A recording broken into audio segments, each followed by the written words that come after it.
phone crisis impacts the written part of the technical baccalaureate and preparatory examinations in the southwest region of Cameroon. The southwest, or some candidates had to travel from Tombel and Bangem in Kupe Maningoba division to take part in the examination. In Lum of the Mungo division of the country, the exams began across the national territory. That was today. Also in this newscast, we are going to be revisiting the Awing gas explosion allegation, which left or increased the demand of palm oil in the entire northwest region of Cameroon recently. Local officials have said that the information is fake. We shall be right back.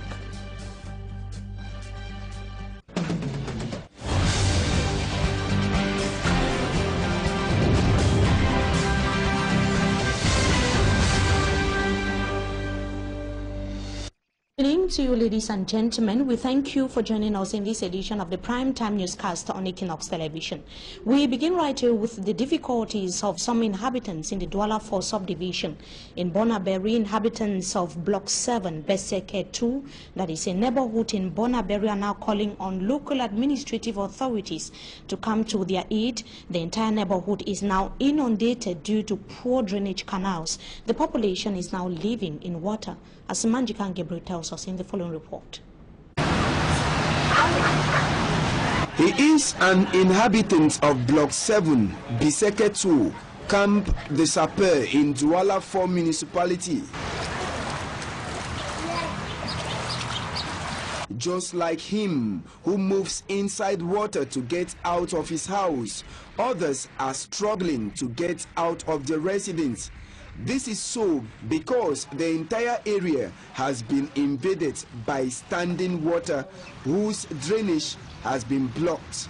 With the hope that they will fill up, they open the gutter which was existing. And since then, up to now, nothing has been done. I've written to the outgoing DO who was here, written to the councillor, the council, the mayor, or right to the urban council. Nothing has happened. The inhabitants throw blames on a road construction company that came to repair their roads but decided not to open up a runway for water, which is now invading their private homes. It has caused untold problems. 2017, I was detained just because of the gutter. Because when I opened a small place that this water could pass for some tenants to stay in our houses that have been existing here since 1986. Now we are not able to live on it. The fear of cholera outbreak is already running in the hearts of the people. With this water, the latrines which are around are already inundated. Very soon there will be cholera. I don't know whether they know whether very soon, as this flood are going on like this, very soon there will be cholera. This woman tells us that her husband is sick due to his fight to see how the standing water could get a way out. My man, therefore, they don't fall sick. When I only do water, I don't carry water, carry. Then I don't fall sick. Some residents have already abandoned their homes because no solution is forthcoming. It started on social media and later spread like wildfire. After news of the explosion of Lake Awing went viral, hundreds of households in Santa subdivision, Mezam of the northwest region of Cameroon, began consuming palm oil, which was believed to be a preventive move against airborne diseases. The divisional officer for Santa, in an outing recently, called for calm and qualified the information as fake. Simanji Kangebre once again tells us more. Images of several Bamenda inhabitants flooded the social media Saturday, as well as short fun videos, all portraying the inhabitants consuming and rubbing palm oil on their bodies. This was after a rumor that spread saying Lake Awing, found in Santa subdivision, has exploded and emitted poisonous gas. As a preventive means, inhabitants were forced to use palm oil. But it wasn't a good idea after all, as it affected some of those who consumed it. It affected me. My nose was too much crashing. It was very horrible. It was very bad too when many people were there putting it on their nose. It was somehow itchy, and it was paining. Informed about the situation, the divisional officer who descended to the scene debunked the rumors. Early in the morning, I instructed the brigade commander of me. And he came before 6 o'clock. He was already around the lake, but he could have not reached the lake because he was because of the darkness. So the brigade commander of came and with his team, and he was the first person to tell me that nothing happened in the Awing Lake, and also the paramount fund of Awing, because we have a powerful traditional ruler here. We are in Awing here, so the fund also came to see if the information are true or not, and he also called me saying that he is now in the lake and nothing happened there. So I can now ensure, I can tell to the population, to all the opinion that nothing has happened in Awing. But when asked if it was possible for Lake Awing to explode, the DO said, "It is only God who can know, but nothing has ever taken place in this area. As we have been listening to the caretaker of the lake, we have never witnessed even any incident in this. Experts who accompanied the divisional officer to the site want people to stop circulating wrong informations. We take you now to Lum of the Mongo Division of Cameroon, which is now hosting probatoire and baccalaureate candidates that could not take part in the examination in Tombel and Bangem of Kupe Maningoba Division of the Southwest region of the country as a result of the tense atmosphere reigning in the two Anglophone regions of Cameroon. Education officials have said that adequate security measures have been put in place to ensure their safety. In the following report, we tell you that the atmosphere was hitch-free on day one. It takes less than 10 kilometers to travel from Lum in the littoral region to Tombel and Bangem in the southwest region of Cameroon, reason why some parts of the Mongo Division are constantly being affected by the Anglophone crisis. The 2018 session of the Technical Education Examination, the Probatoire and the Baccalaureate in the French subsystem of education is taking place at the time when security is at stake in these localities. Due to frequent attacks, gun battles and calls for school boycotts, major towns in Kupe Maningoba Division have been described as no-go areas for examination candidates. Dozens of them had to travel to Lum to take part in the examinations. Taking pictures of the centers accommodating candidates from Anglophone regions was prohibited for security reasons. Avec une particularité cette année où certains candidats du Sud-Ouest sont venus composer. The Littoral Regional Delegate for Secondary Education, Soso Henri Dello, traveled to Lum to assure the students that their safety would be guaranteed throughout the one-week exercise. French was the first subject of the day. Nous avons saisi le sous-préfet hier soir qui a pris des dispositions pour contrecarrer à toute éventualité. Il est strictement interdit de communiquer ou de regarder sur la copie de son voisin. The chief of center at the Government Technical High School Lum, where the students of the area were writing the examinations, said that all the expected 138 candidates for baccalaureate were present, while only one candidate of Série F3 who registered for technical probatoire was absent. Au probatoire, on nous a signalé un absent dans la série F3. Some of the candidates testified that the first subject was within reach. And several parts of the two Anglophone regions of the country have continued respecting the Operation Ghost Town as the crisis deepens in the northwest and the southwest regions of Cameroon. In the following report, we are going to be showing you the Ghost Town picture of the city of Limbe. Davison Maimo has that story. Even after the event at the Manga Williams Avenue, the fanfare and euphoria that used to characterize the day, with drinking spot crowded as celebration continues, was indeed absent. Business places were all shut down, with movement very timid. Talking to some commercial motorbike riders,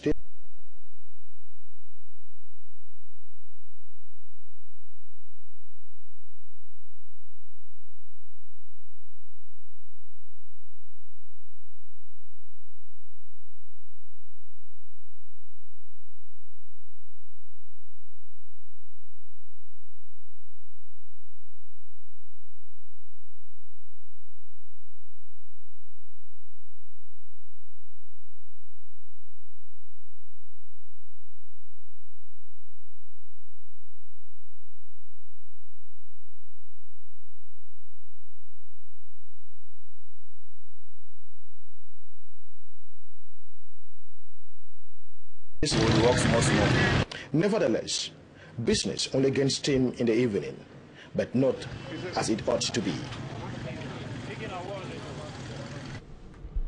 And the National Unity Day celebration, we come back to activities marking the 20th of May celebrations across the national territory. We see how it took place in Limbe. It was a ghost town, of course. As Davison Maimo indicated in the report that just ended, the turnout was timid at the ceremonial ground in Limbe. For the first time, mission, primary and secondary schools did not take part in the parade. Other private schools were simply absent from the ceremonial ground as well. It should be noted that security was reinforced in and around the ceremonial ground.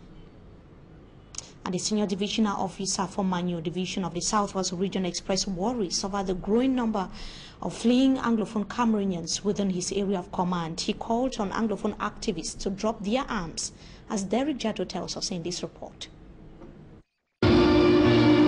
Manu Division stand tall as the first division in the Southwest region that was seriously hit by violence, death, and many displaced persons when the Anglophone crisis witnessed a different twist.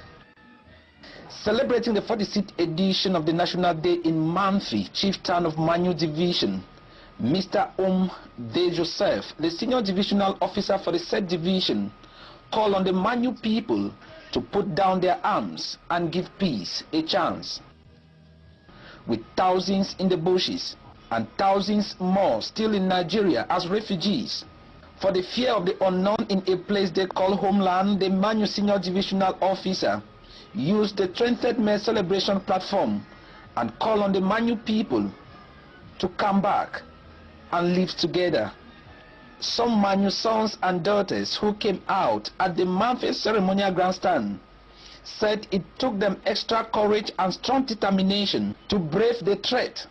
Security, however, was at the peak to an extent that the military forces, while participating in the ceremony, were also at the same time combat ready. Same a young John Ashu, in the name of the President of the Republic, and by virtue of the power conferred on us, I have the honor to decorate you with the Medal of Officer of the Cameroon Order of Merit.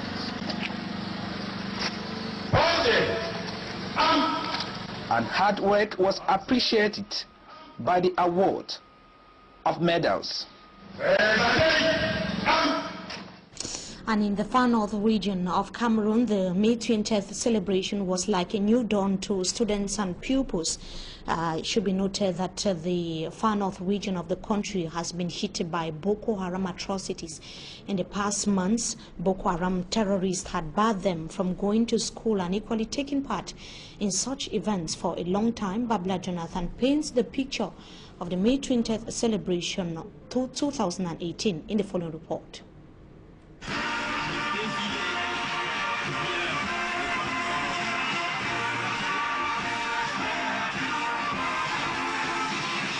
After several dead academic years in many parts of the far north region of Cameroon because of terrorist attacks, these pupils and students came out in their numbers to celebrate National Unity Day, an event they have not taken part in since suspected Boko Haram militants began increasing the rate of attacks on the region's schools, markets and other areas of population concentration. Some came from Makiri in the Logon and Sharu division and others from Sule-de-Roi in the Mati Chanaga division under the protection of Cameroonian security and defense forces, while vigilante groups were on alert, checking against any possible incursion of terrorists.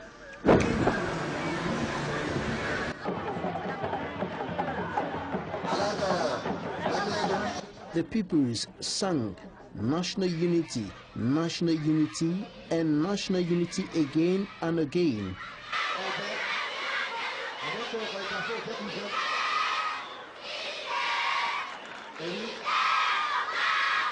Je suis content and they are happy to take part in a national event again.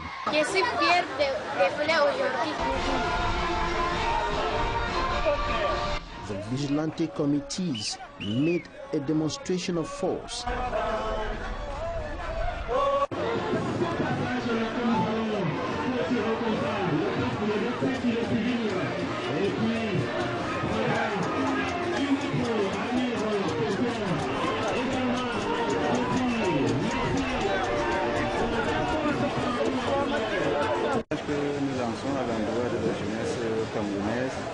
In Soulederoa, the division officer, Abdoulaye Moussa Ousmane, urged young people to be patriotic, hardworking and disciplined. Être discipliné et laborieux. Even after the parade, the feast continued with elements of the National Armed Forces and teachers leading pupils in dancing to the rhythm of local songs. It is still at the center of debates and controversies, the brand new Range Rover of the President of the Republic, which was perceived by Cameroonians for the first time at the May 20 Boulevard in the nation's capital. That was on the National Unity Day. The new car is not the problem. The price is what took critics of the Biya regime aback. EQUINOXE as it tells us more in this report. Cameroonians have not stopped reacting differently on social media on President Paul Biya's acquisition of a new vehicle, a Range Rover presented for the first time in September 2015 with cost price of 400,000 euros, equivalent to 260 million francs CFA. 3 years after, the price skyrocketed between 400 and 600 million francs CFA. Arrival of the head of state in the top-class Range Rover sparked a series of reactions on social media, most of them negative. Cameroonians hold that the head of state drives in a paradise jeep while his collaborators ride in death traps. Others view the head of state as extravagant. The Popoli newspaper talks of the arrival of a giant war machine to keep the president secured anywhere he goes. Other caricatures take mockery forms as compatriots of the presidents of the republic do not stop dreaming to one day be in possession of such a Range Rover. Reactions are not only negative. There are some Cameroonians who hold that the head of state needs this type of vehicle in order not to be embarrassed like when his former limousine vehicle paralyzed at the May 20 Boulevard in Yaoundé. Others believe it was time for Paul Biya to change his limousine, a recommendation which he initially rejected but has now welcomed. To some others, this giant Range Rover is not Paul Biya's personal belonging, but property of future leaders of Cameroon. Such a Land Rover is constructed to resist attacks, bullets, explosives, and the rest.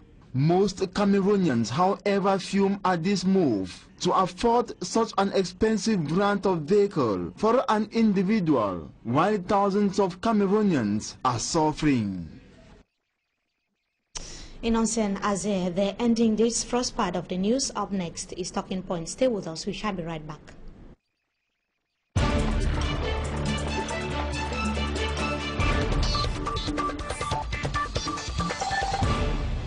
Tonight we have as guest the political analyst, Mr. Ako John. Ako, good evening to you. Thank you so much once again for joining us tonight on Talking Point. Yeah, the pleasure is mine, being with you this evening. The pleasure is ours as well. We are going to begin right away with the baccalaureate examinations in the French subsystem of education that began across the national territory.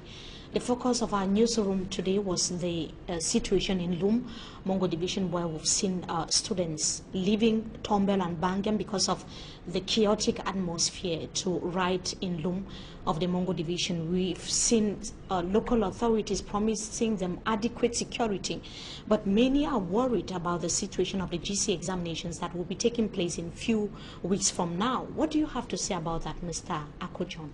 I believe very well that the crisis has come to a time when the state authorities are equally recognizing that there is an impact the crisis is creating among Cameroonians and within the regions concerned.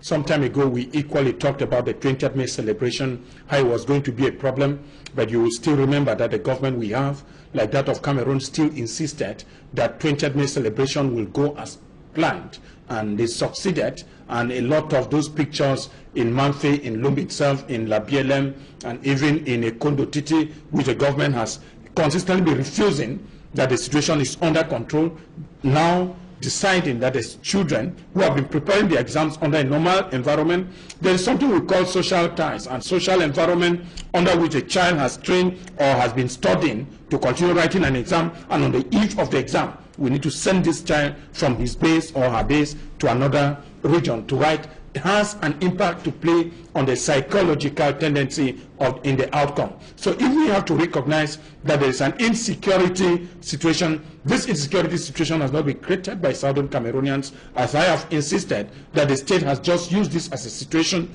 to equally squander state-earned money, and why not put the burden and the blame on Southern Cameroonians and whatsoever they call secessionists. Because whatever the case, this government has an option to bring tension within the area. It will equally tell us that there is a need for peace to reign within the area, and that the government has the decision. If we can take the decision this evening to displace an examination center from Tombel to Lum, meaning we can take a decision this evening to equally end the atrocities committed by the men in uniform within the same area. And many people are worried about the fate of the GC examinations, an indication that it might possibly be a similar scenario. It would be taking place in a few weeks from now. Yeah, if we are talking of the baccalaureate, which just within the Southwest and in fact the Anglophone regions, you realize that the baccalaureate exams is just a little of an iceberg of what is going to happen with the exams. What of the GCE? And in places like Manfe, where will you displace those who are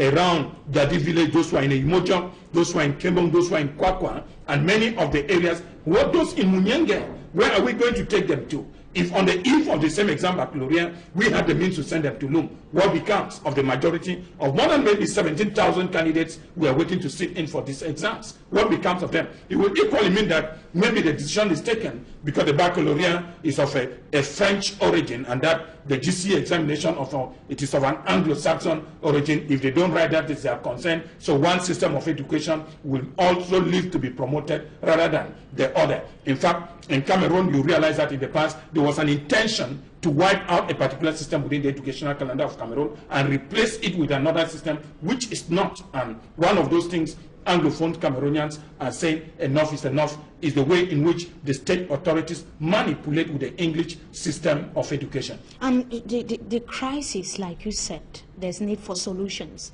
The international community has been reacting precisely. The United States of America that has met simply a series of outings as far as the situation is concerned. The most recent is that of the U.S. ambassador to Cameroon that admitted that government forces are actually committing atrocities in the northwest and the southwest regions of the country. How do you really interpret this opinion of the U.S. ambassador to Cameroon, which is somewhat or somehow different from the views of the French or France that has pledged its support in resolving the current socio-political crisis? The first thing I want us to understand here that this is an international, these are international opinions, and we continue to look at the international opinion most often in crisis situation to try to pace down or create a way forward. The U.S. ambassador is not making something new. The United States Embassy in Yaoundé, the British High Commissioner in Yaoundé, and many others, international organizations in Cameroon, knows very well that there is excessive force used by the military in many of the Anglophone regions. And as I said some time ago, the death of Felix Lumiere, a lot of those Omnobé that were killed with the assistance from the same Western nation. Yes, La Francophonie, which is a French-headed organization, some time ago equally condemned. But I believe we have to pass away from this speeches atmosphere to a center of reality, that there is a need for the United States. There is a need for the United States to give instructions, direct message to the Cameroonian government that this is a genocide in gestation, and that if we continue looking at it, we don't need to count genocide on the number of people killed, but we have to look at the intention of the government, that there is within the act of the government to eliminate another part, and that this part in the next future will be dominated by another group of people whom they think that this country belongs to the Francophones and that the Anglophones have no right. And the intention of the government is another preoccupation, because the U.S. ambassador actually stated that until both sides agree, a third party or somebody from the international community cannot intervene. The President of the Republic, according to the U.S. ambassador, has that power to use his leadership and bring an end to the crisis. But that is what we are saying here is that the government knows what to do and they know what they can do. As I just said with the loan crisis, the government knows what they can do for this crisis to end. And we have just said here, sometime I insisted, that release all those who are captured because of this crisis and get into sincere dialogue. Not a dialogue where you have ambushed political monsters ready to take appointments and options. You see today that those who refused that there was no Anglophone crisis, those who invited the military to torture students at the university campuses, are those that have been appraised, applauded, and appointed into new offices. And many of these time still exist. Some have been appointed as senators and many others. Some within the military are using it already as a marketing ground to siphon funds and commit other atrocities in the field. The U.S. Embassy in Yaoundé is not just making it known. The Cameroonian government is aware of what is going on. But then the option is eliminate anybody within the area that presents any idea of self-determination. Sometimes I said, within the United Nations Charter, the right to self-determination is a basic right of every citizen. And I will tell you that the words of the U.S. ambassador is equally fluid. I mean empty, in the sense that there is no action related to it. There are basic speeches. Guterres of the United Nations made the same statement, and even many others. But I will tell you that some time ago, the then U.S. president ended the fighting in Haiti by picking up the president, Jean-Bertrand Aristide, and launching him in South Africa. And the second president was ending the war in Liberia and the fighting in Sierra Leone. That George Bush equally went to Monrovia. So there is need for action. There is lack of action and unwillingness to act, because presently within the Anglophone area, in fact the United States economically, diplomatically doesn't think there is a more better interest than the other side of the territory where they are already being protected by Yaoundé. If the authority in Yaoundé had not given in or given that chance to the U.S. and many others, in fact, the French added, because they have an intention. The manipulations that have existed in Cameroon since independence up to today were manipulated in the presence of the French. And so, if we seek a solution from the French, such a solution will never be possible. Now, Mr. Akojon, you have cited a good number of possible solutions, like releasing those that are behind bars and demilitarizing the Anglophone regions of the country, amongst many others. But politicians will tell you that the solution lies in the ballot box, like unseating the current regime and getting another leader. That is why the U.S. ambassador equally talked on the need for the President of the Republic to start thinking about his legacy and emulate the other iconic presidents like George Washington and Nelson Mandela of South Africa. Do you think that the head of state could this time, because it's of course not the first time, hit to such a pressure? Yeah, the president will tell you sometime, I believe when on a visit in France, he was asked if he was going to stand again. He said the wish to stand is not his wish, and that the wish to stand and be represented is the wish of the Cameroonian people. And secondly, when you look at it, Cameroon has been that country where already CPDM militants are already writing motion of support and asking the same president to stand again. And you still, in one of his statements, where we have a recalcitrant and a president that care not about his people, sometimes told us that it is not who wish, but who can. And so we are here with a president who has a wish. And I'm telling you that within the ranks of the CPDM, they have declared by the highest opinion, the communication, the secretary of that party, that the head of state is a natural candidate. If we have to depend on the history that has passed, I don't see a possibility that the president and the powers in Yaoundé will be preparing somebody when they already know that the candidate they have is a natural candidate, meaning after him there will be no leadership. And so we don't even expect to find any new leadership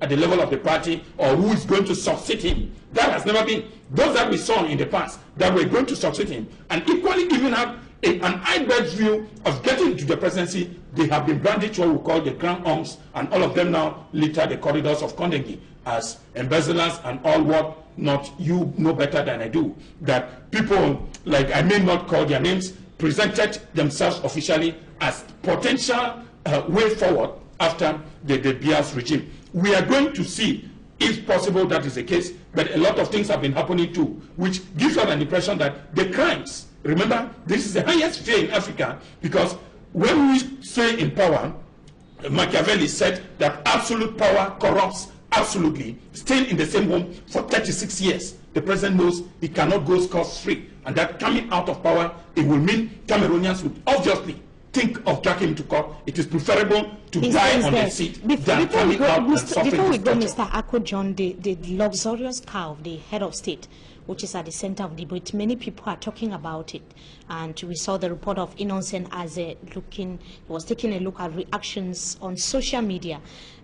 In a country in crisis like Cameroon, many say that it is not necessary for the head of state to spend hundreds of millions to acquire such a car. Do you share a similar view?